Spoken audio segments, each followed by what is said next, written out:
Assalamualaikum warahmatullahi wabarakatuh. Halo kawan cerita iPhone, ketemu lagi bersama saya di channel ini. Ada ayam mereka. Jadi di video kali ini aku pengen ngasih info ke kalian tentang adat yang ada di Desa Rantau Malam. Nah, ini wajib tahu nih para pendaki yang ketika ingin datang ke Desa Rantau Malam ini untuk mendaki ke Bukit Raya.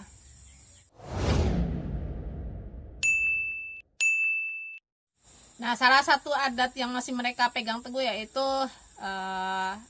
adat ketika akan melakukan kegiatan pendakian ke Bukit Raya. Jadi bagi kalian para pendaki yang ingin naik, nah kalian harus tahu apa sih adat yang adat yang masih dipegang oleh masyarakat di sini. Jadi kita sebagai pendatang ya harus mengikuti apa sih yang boleh dan tidak boleh yang dilakukan di Desa Rantau Malam sendiri, ataupun yang boleh ataupun tidak boleh ketika kita akan naik ke Bukit Raya. Oke, kita dengarkan penjelasannya dari langsung dari ketua adatnya, dari ketua adat suku Dayak Udanum Desa Rantau Malam. Ya. Di sini nama lembaga adatnya lembaga adat apa ya? Pengurus adat suku Dayak Udanum Desa Rantau Malam. Desa Rantau Malam. Anggotanya ada berapa orang? Kami 5. Berlima. Pak Suban sebagai ketuanya. Saya ketua, Pak Nenen wakil, Pak Nenen sekretaris. Udah itu ada Pak Otong anggota. Udah itu Pak Minggu anggota. Udah itu Pak Eluden. Jadi 5 ya. 5. Itu tugas pengurus adat itu apa, Pak? Pengurus adat itu memimpin adat istiadat Adat istiadat yang ada di Desa Rantau Malam. yang ada di desa. Sebenarnya adat istiadat nih bukan kita bikin sendiri, cuman ini kan memang udah tertulis dari sejak nenek moyang dulu, udah diturunkan gitu. Masalah adat istiadat. Sebenarnya inti dari adat istiadat itu sebenarnya itu membuat manusia itu supaya dia hidup beradat, hidup istilahnya hidup saling ya bertata krama lah istilahnya kan. Jadi mengajar kita hidup lebih baik. Itu sebenarnya adat itu. Supaya kita nih baik pun sesama orang dalam satu desa, sesama keluarga, apalagi orang luar kita harus wajib menghormati. Itu kalau adat, aturan adatnya banyak sekali, dan kita nih tidak boleh juga ya semau-mau kita nih mengocehkan orang lain kan.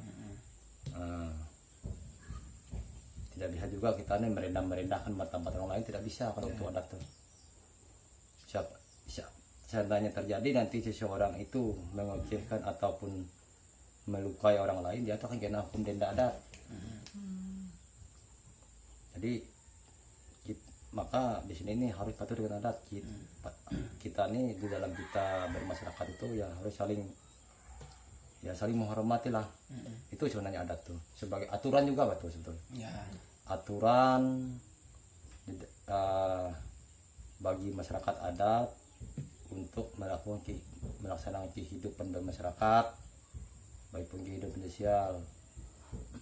Jadi kewajiban masyarakat adat nih yang muda itu harus menghormati yang tua. Yang tua itu harus mengasihi yang muda kan. Jadi tidak ada hukum rimba. Kalau hukum rimba itu berarti satu desa itu tidak ada hukum adatnya. Hukum adat itu mengajar tentang itulah. Maka hukum adat ini tidak ada bertentangan dengan hukum negara, tidak ada. Nah, hukum negara juga mengajar kita lebih baik kan. Hukum adat pun lebih mengajar kita lebih baik. Di sini jangankan kita saja kalau berkelahi dengan orang kita melukai orang, kita ini kena denda adat. Bukan kecil-kecil dendanya. Mungkin kena ulun 3, ulun 4, kita denda membayar kalau kita merugikan orang lain. Satu ulun berapa? Satu ulun nilainya 500.000. Nanti bisa, ini maaf contohnya Pak, misal saya ini melukai Bapak misalnya kan, saya mungkin kena ulun 4 tuh kali 500 sudah 2 juta saya bayar, luar biaya perobatan. Biaya perobatan luar. itu namanya si Rosaki Bahtun Daha kata bahasa sini itu. Karena kita tidak melecehkan orang, tidak melukai orang. Tidak menutup kemungkinan juga kalau perbuatan kita besar dari itu kami langsung dipakai kepada pihak kepolisian. Ada apalah ininya ya tingkatannya? Ya, kalau tidak tingkatnya sudah agak udah besar, sudah ya menyangkut kriminalitas kan, kami serahkan langsung ke pihak kepolisian. Oh, berarti ada tahapan ini juga. Ada tahapan. Nah, maka kami di sini ini ada kerjasama juga dengan pengurus adat ini, bekerjasama juga dengan pihak kepolisian. Tapi kalau hanya ya perselisihan kecil-kecilan, misalnya mencuri segala ayam, telur ayam itu didenda secara adatnya. Maka itulah masyarakat adat ini tidak bisa berbuat semena-mena. Kalau ketahuan berbuat semena dia akan kena hukuman adat. Itu yang menyangkut perilaku. Dan lagi ini maaflah kalau pergaulan lelaki dengan perempuan kan, itu lebih besar lagi hukumnya. Misalnya ada ketahuan nanti orang mengacau istri orang lain, dia akan paling kena hukum paling besar. Berapa ulun itu? Itu mungkin ulun 10, ulun 12. Besar. Jangankan istri orang, gadis sama jejaka juga tidak boleh dulu berhubungan sebelum mereka itu diresmikan secara adat. Iya, kalau ketahuan nanti mereka itu dulu berhubungan, mereka akan kena kesupan desa namanya. Kesupan seluruh masyarakat di desa nih. Itu ulun 5 itu. Itu setiap kalau seluruh desa, setiap orang yang di desa itu yang kena ulun atau si yang bersangkutan? Yang bersangkutan, tapi masyarakat desa yang nuntut. Oh. Misalnya nanti ada ini, misalnya ada si A dengan si B, ini masih gadis, ini masih bujangan kan. Mereka dua ini melakukan hubungan gelap di desa ini, ketahuan masyarakat desa, dituntut masyarakat desa kena ulun 5.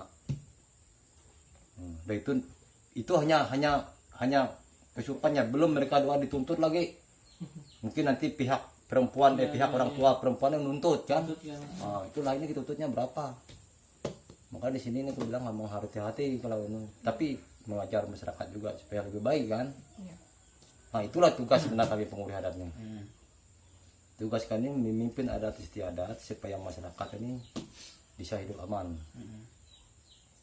Nanti kalau kita tidak ada adat nih, wah mau saja masyarakat yang berbuat nih. Karena ada adat, mereka nih pikir 2-3 kali kan. Nanti kita berbuat ini kita kena hukum.